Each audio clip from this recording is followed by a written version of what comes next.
ইনকিলাব মঞ্চের মুখপাত্র শহীদ শরীফ ওসমান হাদির হত্যাকারীদের শনাক্ত ও গ্রেফতারের সহায়ক তথ্য দিতে পারলে ৫৫ লাখ টাকা পুরস্কার ঘোষণা করেছে যুক্তরাষ্ট্রভিত্তিক শিখ সংগঠন শিখস ফর জাস্টিস।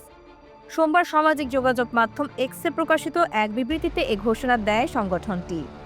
এসএফজে জানায়, ঢাকা মহানগর পুলিশের প্রকাশ্য বক্তব্য অনুযায়ী হত্যাকাণ্ডের সঙ্গে জড়িত ব্যক্তিরা ঘটনার পর ভারত পালিয়ে গেছে। এই প্রেক্ষাপটে হত্যাকারীদের বর্তমান অবস্থান, গ্রেফতার ও প্রত্যর্পণে সহায়ক যে কোনো বিশ্বাসযোগ্য তথ্য প্রদান করলে ঘোষিত পুরস্কার দেওয়া হবে। সংগঠনটির জেনারেল কাউন্সিল গুরপতবন্ত সিং পান্নুন অভিযোগ করেন, উসমান হাদির হত্যাকাণ্ড ভারতের মোদী সরকার নির্দেশে সংঘটিত হয়েছে এবং এটি সীমান্ত পেরিয়ে পরিচালিত সন্ত্রাসী কার্যক্রমের অংশ।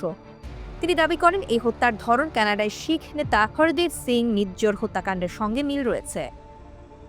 এসএসজের বিবৃতিতে আরও বলা হয়, এই পুরস্কার ঘোষণার মূল উদ্দেশ্য হল জনসাধারণের সহযোগিতা নিশ্চিত করা এবং আইনশৃঙ্খলার রক্ষাকারী বাহিনীকে হত্যাকারীদের শনাক্ত, গ্রেফতার ও প্রত্যর্পণ প্রক্রিয়ায় সহায়তা করা।